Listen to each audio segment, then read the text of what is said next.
Hello there, and today we're going to talk about changes, and more specifically, we're going to talk about 21 changes coming to the classic Season of Mastery realms, which are launching on November 16th. But before we jump into all of that, guys, I just want to shout out my Twitch, twitch.tv/MrGM. If you want to see me streaming Season of Mastery, patch 9.2 PTR, or any other MMO content, I'm over on twitch.tv/MrGM every single day. Right, so yes, Season of Mastery is launching extremely soon, or has already launched if you're watching this video, and there is a ton of changes that they are making to the game, which is kind of exciting. It's kind of awesome, and it's pretty much like a classic plus. Personally, I would have loved to have seen it go even harder with like a new dungeon or even a new raid at some point, but we are getting quite a few changes. There's about 21 in this list or so, and some of these are ones that I found, some of these which have been officially announced. So without further ado, let's jump into the video. And the first change is a pretty big one, and one that actually no one really asked for, honestly, and that is the looking for group tool. Yes, the Burning Crusade version of the Looking for Group tool is featured on the classic Season of Mastery realm. Yeah, I don't really know why. Now, not a lot of people use that in TBC. It is used quite a bit in low-level content in my experience, but for the most part, it's not really used that much. I actually think the tool is quite good. It's quite useful, but I think at this point, a lot of people are just kind of more used to add-ons and things like that to do that kind of functionality. So yes, the Looking for Group tool is in Classic WoW. Now, one of the biggest changes to Season of Mastery is the increased level rate. Now, there is a 40% buff to quest XP, as well as extra XP from dungeon and elite quests. Now, from playing this quite a bit on beta, I gotta say, if the reason you're playing Season of Mastery is for faster leveling, I've got some bad news, because it really doesn't feel that much faster. It feels slightly faster, of course, but not to the rate of, like, you know, crazy private server leveling where you're just leveling like mad. Personally, I would have preferred a 100% increase, at least double there, but unfortunately we are stuck with 40%. Now, it is definitely an improvement, don't get me wrong. Obviously 40% is better than 0, but yeah, that is one of the big changes that is happening in these realms. Another pretty cool feature of the Season of Mastery realm is the inclusion of an Iron Man mode.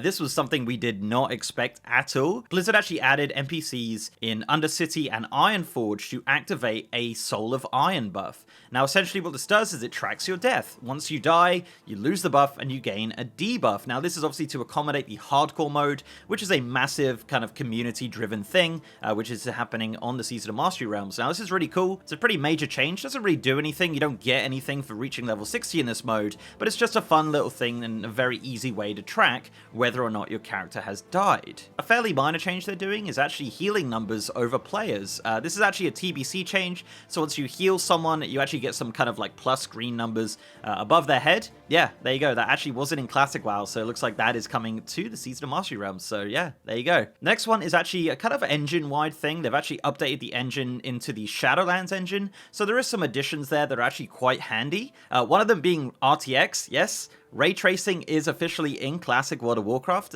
so check that out when you get the chance. I haven't really noticed it, not gonna lie. RTX in WoW is not majorly noticeable, but it's there in Classic WoW, so if you can notice it, then more power to you. But one of the biggest changes and one of the most convenient changes of this kind of engine upgrade is add-ons. Add-ons can now be loaded from doing /reload. No more restarting the client to add new add-ons, no more of that. You can literally just add an add-on through CurseForge or whatever, and then do /reload, and the add-on will be there. So that is super, super handy. Speaking of reconnecting, there's actually a reconnect button now on the login screen. This is something that was added in 9.1 of Shadowlands, and now is featured on Classic WoW, so you don't need to put in all your login details once again, which is super handy. A pretty major change is actually changes to the raids. MC and Onyxia, the two raids of Phase 1, are getting some massive changes. Onyxia are getting some extra ads.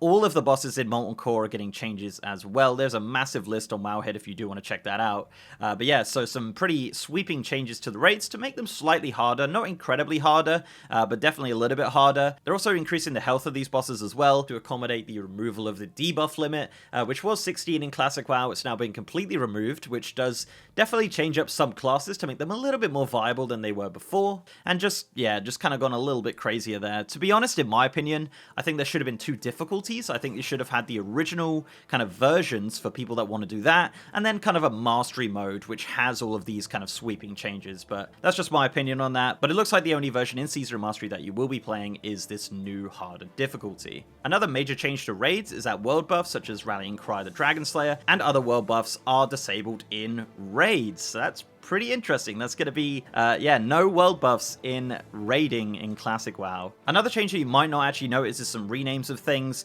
Blizzard have kind of been going back on old content, renaming certain things that aren't really appropriate in this day and age. So one of the biggest ones you'll probably notice is probably Finkel Skinner from UBRS is now been renamed to Pip Skinner, and that character has actually been renamed as well. But there is also a few other changes. I don't want to sit here and list them all, but yeah, you might notice a few little renames here and there. Another major selling point of Season of Mastery is the fact that it is a seasonal realm with a 12-month cycle, a 12-month accelerated phase cycle. So you're getting all the original phases from Classic World of Warcraft with all the raids, but in 12 months. So it is going to be intense with raiding and phase releases. We're looking at probably a phase release every 2 months or so, so it's going to be, yeah, it's going to be pretty intense. So accelerated phasing seems to be a major selling point of the Season of Mastery realms. Speaking of phases, they're actually making some changes to the phases. One of them being Dire Maul is now in phase 1. Another is that the PvP honor system and battlegrounds, including Warson Gulch, Arathi Basin, and Alterac Valley, will be featured in phase 1, up from phase 3 and 4. So PvP straight from the get-go. Obviously, there's some problems there with PvP gearing in phase 1, but you know, that's what it is. But yeah, we are going to get the PvP honor system and battlegrounds from the get-go. Continuing on with changes to phase 1, they're also bringing up some of the dungeon rewards from patch 110, including idols, librams, totems, as well as adjusting the drop locations and drop rates of some items, such as Hands of Justice in Blackrock Depths. They're also bringing forward some of the reputation vendors and item drops from patches 6.1 to 6.11, and they're all going to be there in the launch as well. So yeah, you're going to see some interesting changes in regards to that. Some of the caveats to this are obviously things like Zandalari Tribe won't be there at launch because the raid doesn't exist at launch, so it'll be kind of pointless. And they also mentioned Titanic Leggings and the Sage Blade, but other stuff will be available on launch as opposed to later phases. They also said that the Dungeon Set 2 questlines will be there on the launch as well,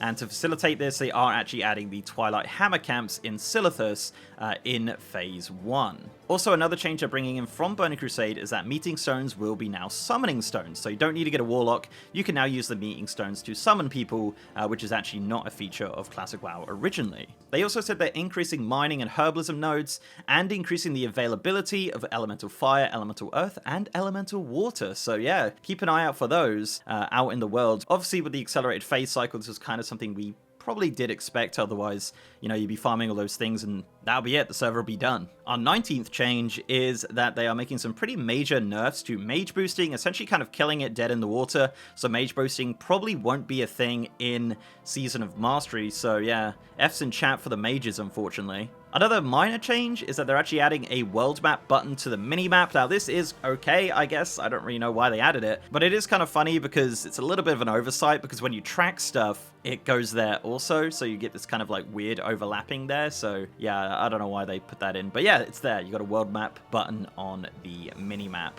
Another change they're making in Season of Mastery is auto dismount. This is actually something that wasn't originally in Classic. You could get add-ons to do this functionality, but it is now built into the game. You can also disable it if you really want to, but why would you do that? So now by default, you'll automatically dismount when casting a spell or interacting or doing anything like that. So yeah, super helpful. And finally, you have the level 50 class quests will be there at the launch of Season of Mastery. So you can get some pretty decent items from those class quests.